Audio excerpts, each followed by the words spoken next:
Okay, let's unpack this. We're looking at South Africa, 2025. It's 3 decades post-apartheid, but still facing huge challenges, right? Inequality, poverty, unemployment. Exactly. It's a really critical moment. And in response, President Ramaphosa's launched this major national dialogue. The goal is ambitious, a new social compact, trying to unite the nation. So for you listening, this deep dive is really your shortcut to understanding how a country tries to, well, redefine itself. Yeah, it's about seeing how those deep foundational principles meet very practical, often tech-driven solutions today. Let's start with those principles then. Inclusion seems absolutely central, tied right into the Constitution. It absolutely is. It's not just a nice idea. It's embedded in their 1996 Constitution. You've got Section 10 on human dignity, basically saying every single voice matters, needs to be heard, respected. Regardless of background. Regardless of background. And then Section 9, equality, that goes further. It actually requires, proactive effort. Proactive. How so? Well, it means actively working to amplify voices that have been historically pushed aside. Think persons with disabilities, women, youth, minority language groups. The Constitution doesn't just allow inclusion, it demands they take steps to make it real. Okay, so the foundation is strong. Mm.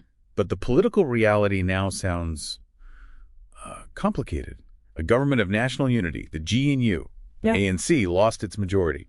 That must make dialogue harder. Oh, definitely. It adds significant layers of complexity. You have multiple parties, ANC, DA, IFP, others trying to govern together. With different ideologies, different policies. Exactly. And beyond policies, there are, frankly, big trust issues, power imbalances, too. It's not just about finding common ground on paper. Right. It's about overcoming years, decades sometimes, of mistrust. And things like accountability, corruption, they really fuel that deficit. Like the DA pulling out recently. That seemed linked to corruption concerns. Precisely. It underscores just how fragile that trust is and why this dialogue needs to somehow transcend the day-to-day party politics, which is a very tall order. So how is this whole thing structured? It's not just one big meeting, is it? No, not at all. It's phased. Right now, we're in the preparatory phase, running until about mid-August 2025.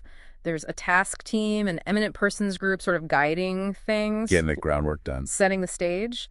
Then, August 15th, 2025, that's the date for the first national convention. That's a big kickoff event. Kind of. It brings everyone together, a really wide cross-section of society.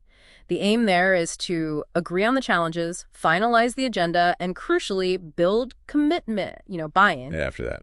Then comes the real heart of it, I think. 6 to 9 months of countrywide public engagement. Getting down to the local level. Really granular. Wards, districts, municipalities, even informal community chats like snowfalls or community meetings, trying to reach people where they are. Now, you mentioned technology earlier. The Center for Artificial Intelligence and Sustainable Development, CAISD, their role sounds pretty crucial here. Indispensable, I'd say. They're using ethical AI not just to collect input, but to genuinely enhance participation. It's quite innovative. How does that work for, say, the average citizen? Well, it empowers them to feel their voice actually counts, that it feeds directly into the national agenda. That helps rebuild trust in the whole democratic process, which is vital. And for those specific groups the Constitution mentions, youth, women, people with disabilities. Yeah, CAISD is designing specific tools, youth-friendly interfaces, for example, and comprehensive support for accessibility. Think screen readers, voice commands, ensuring their unique perspectives aren't just heard, but properly integrated. That's fascinating. And you mentioned tailoring it province by province, because South Africa is incredibly diverse. Hugely diverse. So the approach has to be different. In Gauteng, which is more urban, tech-savvy, they might use sophisticated online platforms, maybe AI sentiment analysis, to gauge the mood. But then you go to KwaZulu-Natal, with many traditional communities, and the focus shifts. Maybe multilingual voice systems, IVR, voice bots that people can call into or interact with verbally in their own language. And the Eastern Cape example, you mentioned low-tech AI. Right. In more rural areas like parts of the Eastern Cape, maybe access to high-speed internet is limited. So they're looking at things like SMS-based feedback systems or even mobile AI kiosks that can travel to communities. Wow, so really meeting people where they are, technologically speaking. Exactly.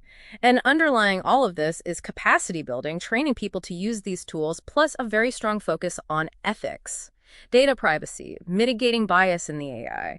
It's about ensuring technology serves inclusion, not hinders it. It really feels like this combination, the constitutional push for inclusion, navigating this complex JNU, and leveraging smart ethical technology, it's a potentially powerful mix. It is. This national dialogue aims to be more than just talk. The goal is an action catalyst. Moving from discussion to tangible change. That's the hope. It's a profound effort to redefine South Africa's social contract, find renewed purpose, really. And for you listening, it does make you wonder, doesn't it? Seeing a nation grapple with unity and governance this way, using these tools. It definitely poses a broader question. What lessons might this hold for other countries facing their own deep divisions and trying to build a more inclusive future? It's something to watch.